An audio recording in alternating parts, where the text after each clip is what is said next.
To. So I thought I would come with a read aloud for this week. And we have read two of the Mr. McGee books already.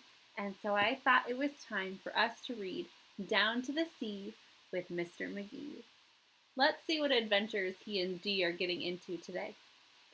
So the book is written and illustrated by Chris Van Dusen.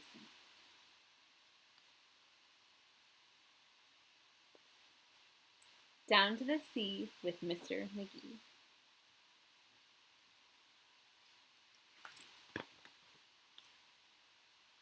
Mr. McGee and his little dog Dee loved spending time on their boat on the sea.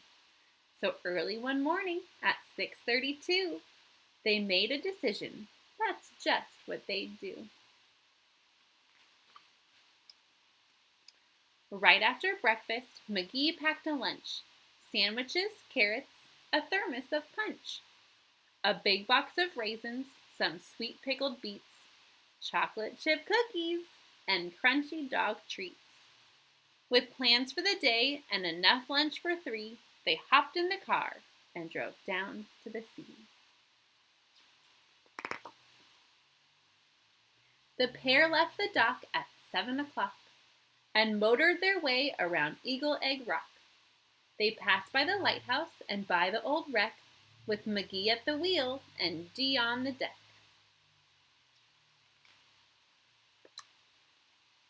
Then they suddenly spied off the bow to the east a big pod of whales.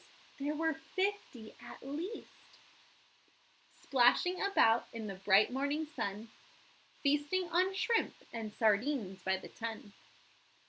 But one little whale, who had eaten his fill, munching on minnows and plankton and krill, was bored with his breakfast, and since he was through, he swam off in search of something to do. Now, Dee and McGee, in their boat on the bay, didn't notice the whale that was heading their way. They were watching the other whales put on a show, and soon that young whale was directly below.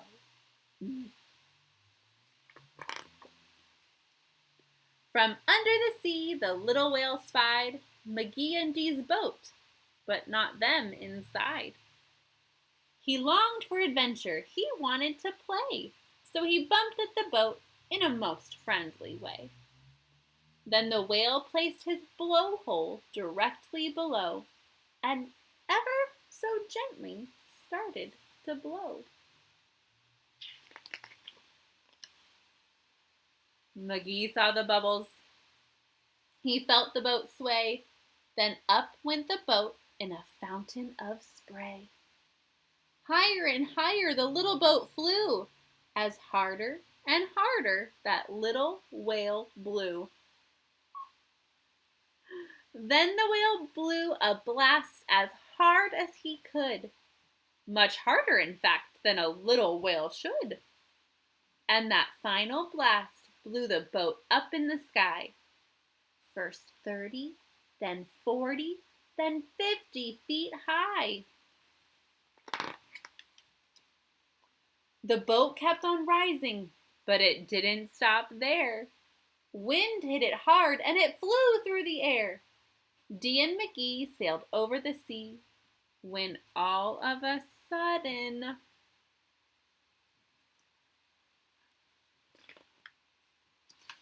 they got stuck in a tree. So there they were, stranded, McGee and his pup, in the top of a spruce, 60-something feet up.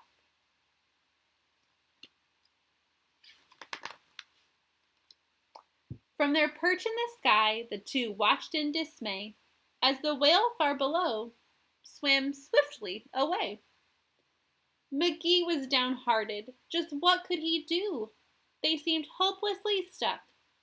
But little Dee knew the secret to get the boat safely unpinned was to rock back and forth and wait for the wind. So they rocked and they rocked for an hour or so, but the boat didn't budge, 'cause the wind didn't blow. Just when they thought they'd be stuck there all night, they spotted, far off, a spectacular sight.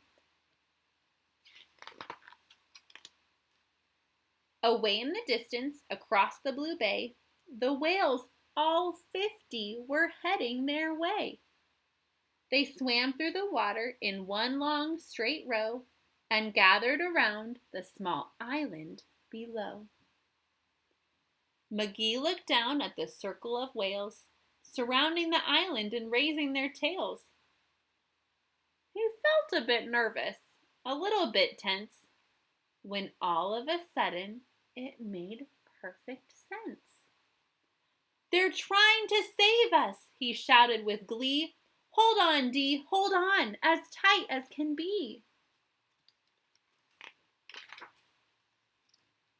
Their tails slapped down with a thunderous crash, which in turn created a super high splash that covered the island and raced up the tree and dislodged the boat and set them both free. Dee was so happy she let out a yelp. McGee tipped his hat to the whales for their help. "Thank you, my friends, for saving the day."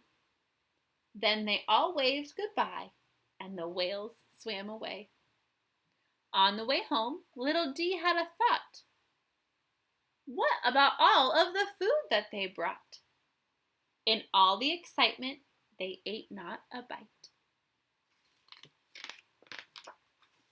So they saved it and had it for dinner that night. The end. I love Mr. McGee's adventures.